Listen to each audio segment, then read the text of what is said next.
पिछले 5 साल में 13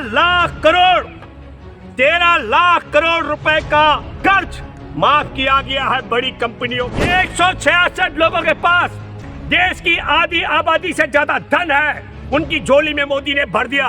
नरेंद्र मोदी की सरकार बनने के बाद 12 लाख से ज्यादा भारत के धनवान देश छोड़ के जा चुके हैं और दुनिया के देशों से 1 लाख करोड़ अमेरिकी डॉलर का कर्जा उठा करके और हमारे देश की सेना को कमजोर करके मात्र 4 साल के लिए अग्निवीर की भर्ती करा करके पैसा जुटाने का काम किया जा रहा है। तो फिर देश को पूछना चाहिए कि हमारे यहाँ चंद्रयान 3 के निर्माण कार्य में जुटे HAL के इंजीनियर और कर्मचारियों को पिछले 18 महीने से सरकार ने वेतन क्यों नहीं दिया? तो इसका साफ जवाब है कि भारत के सरकारी संस्थानों को बिकवाने के बाद, दुनिया से 100 लाख करोड़ का कर्जा उठाने के बाद, सेना को कमजोर करके 4 साल के नाम पर अग्निवीर भर्ती कराने का और निजी कंपनियों के हवाले देश के सरकारी संस्थानों को बिकवाने का काम करने के बाद आज स्थिति क्या है? सरकार के पास पैसा नहीं है। मैं आपके माध्यम से आप सब जो श्रोता लोग हैं, आप भी भली भांति जानते हैं देशवासियों के पास भी पैसा नहीं है। तो देश के पास पैसा नहीं है, देशवासियों के पास पैसा नहीं है, सरकारी खजाना खाली है और बैंकों के पास पैसा नहीं है, तो पैसा कहाँ गया? पैसा कहाँ गया, ये सवाल होना चाहिए। तो क्या 5 ट्रिलियन के लिए 5 लाख करोड़ अमेरिकी डॉलर की अर्थव्यवस्था बनाने के लिए आप सब लोगों को मैं एक और बड़ा सवाल, क्या क्या तरीके हो सकते हैं कम कीमत पर किसी सामान की खरीद करके उसे महंगे दाम पर बेचा जाए? जैसे भारत में 400 का सिलेंडर 1100 रुपए में, 20-22 रुपए लीटर का पेट्रोल, 20-30 रुपए लीटर का पेट्रोल डीजल 100 रुपए से महंगा बेचा है, जनता को लूटा जाए। दूसरा, टैक्स में हेरा फेरी की जाए। तीसरा, कामगारों को वेतन न दिया जाए। और चौथा, राजशाही टैक्स लगा करके खजाना भरा जाए। अब राजशाही टैक्स पर भी मैं आता हूं। ये पहले मैंने आपको बता दिया, कंपनियों की बीच से बेचने से लेकर दुनिया से कर्ज उठाने तक का हमारे देश के अंदर 166 व्यक्ति ऐसे हैं जिनके पास देश की आधी आबादी के बराबर धन संपदा है। और जो टैक्स देने का तौर तरीका है हमारे देश के अंदर, वो मैं आपको बताना चाहता हूँ। वो टैक्स आधी आबादी से 64% जो सबसे गरीब है। आप सबको मालूम है कि भारत में गरीबों को 5 किलो राशन दिया जा रहा है, जिनकी संख्या 80 करोड़ बताई जा रही है। और 80 करोड़ से कम से 70 करोड़ लोगों से 64% टोटल GST वसूल करके 5 ट्रिलियन 5 लाख करोड़ अमेरिकी डॉलर का खजाना खड़ा करना चाहती है नरेंद्र मोदी की सरकार। और जो मध्यम वर्ग के लोग हैं 40%, उनसे 33% का कुल GST में 97% का योगदान।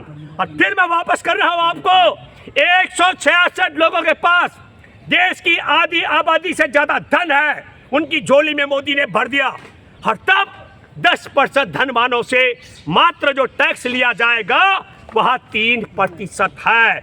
ये बात मैं इसलिए कहना चाह रहा हूं कि जो राजशाही टैक्स का तौर तरीका है, और ऐसा क्यों किया गया? नरेंद्र मोदी की सरकार बनने के बाद 12 लाख से ज्यादा भारत के धनवान देश छोड़ के जा चुके हैं, दूसरे देशों की नागरिकता उन्होंने ले ली है। और तब यही नहीं, पिछले 5 साल में 13 लाख करोड़ रुपए का कर्ज माफ किया गया है बड़ी कंपनियों पर। तो क्या देश की 5 ट्रिलियन की व्यवस्था के लिए 13 लाख करोड़ धनवानों का जो कर्ज है उन पर 13 लाख करोड़ का कर्ज माफ कर दिया जाए?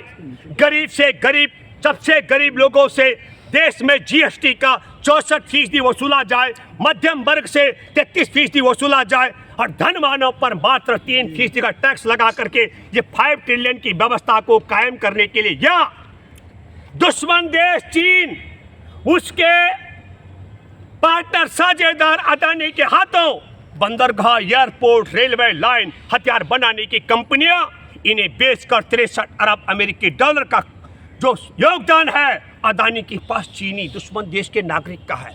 तो क्या हमारे देश के सामरिक दृष्टि से हवाई एयरपोर्ट, हर बंदरगाह से लेकर हथियार बनाने की कंपनियां दुश्मन देश को बेच करके क्या 5 ट्रिलियन का अर्थव्यवस्था को कायम करने के लिए ये सब तरीका अख्तियार किया जा रहा है?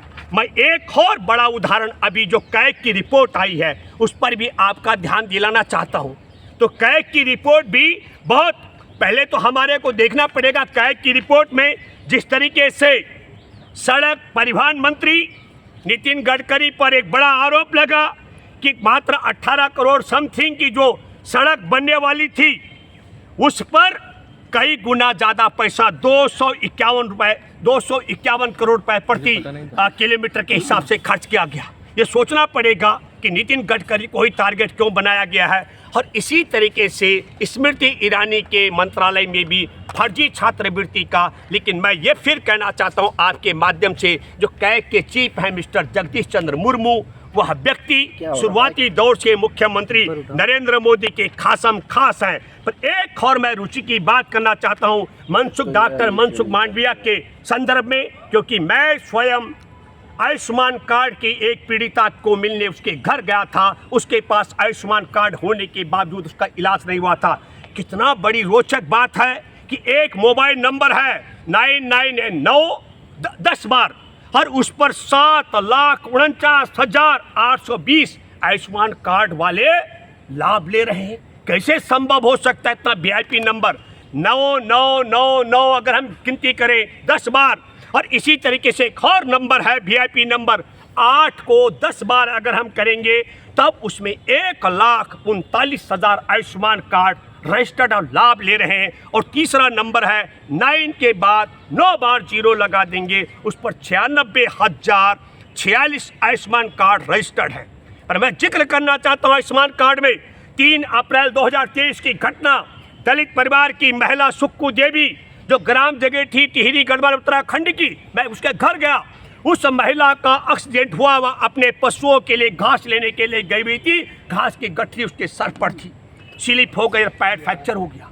वहाँ पर जिला मुख्यालय में भी हिमालयन हॉस्पिटल की शाखा है, उसने उसको बड़े हॉस्पिटल रेफर किया, जहाँ मांगा गया कि 15 दिन तक 600 रुपये रोजाना का आपको पे करना पड़ेगा, उसके बाद ऑपरेशन होगा। उसके लिए संभव नहीं था। उन्होंने द्विवेदी हॉस्पिटल ऋषिकेश में निजी तौर पर उपचार कराया, 50,000 रुपये का खर्चा आया। तब मैं आपके माध्यम से यह कहना चाहता हूँ कि जिस तरीके से ईडी के माध्यम से, सीबीआई के माध्यम से, तमाम जांच एजेंसियों के माध्यम से विपक्ष के नेताओं को निपटाने का काम किया जाता है, ठीक उसी तरीके से कैग के माध्यम से भी मुझे लगता है कि ये डॉक्टर मनसुख मांडविया तो बीच में ले ली है आटे में नमक की तरह, लेकिन नितिन गडकरी को निपटाने की बात हो रही है। तब मैं आप लोगों से अपील करता हूँ, क्या अपील, कि जब हमारे देश के अंदर ऐसी व्यवस्था कायम कर दी गई है कि धनवानों की तिजोरियों को, मैंने फिर कहा कि 166 लोगों के पास, याद रखना पड़ेगा, देश की आधी आबादी के बराबर धन चला गया। और जब टैक्स की बात आती है तो पूरे देश में धनवानों का योगदान मात्र 3% का है। तब यह सवाल खड़ा करना बहुत ज़रूरी है कि 5 ट्रिलियन की बात जो नरेंद्र मोदी विदेशों में गाल बजाकर कर रहे हैं, वह गाल बजाने का आधार भी यही है कि भारत के सबसे गरीब लोगों से 64% जीएसटी का टैक्स वसूल किया जा रहा है। और तब हमको लगता है यही सबसे बड़ी तानाशाही और राजशाही व्यवस्था है कि अमीरों को बाईपास किया जा रहा है और गरीबों के खून पर कमाई के टैक्स, मतलब आप समझ लो कि पेन, पेंसिल, रबड़ और हॉस्पिटल के बेड से लेकर के जो आप आटा, चावल, आप हल्दी, नमक, तेल खा रहे हैं, उन सब पर भी नरेंद्र मोदी टैक्स लगा करके 5 ट्रिलियन का अपना अर्थव्यवस्था को कायम कराने जा रहे हैं। धन्यवाद।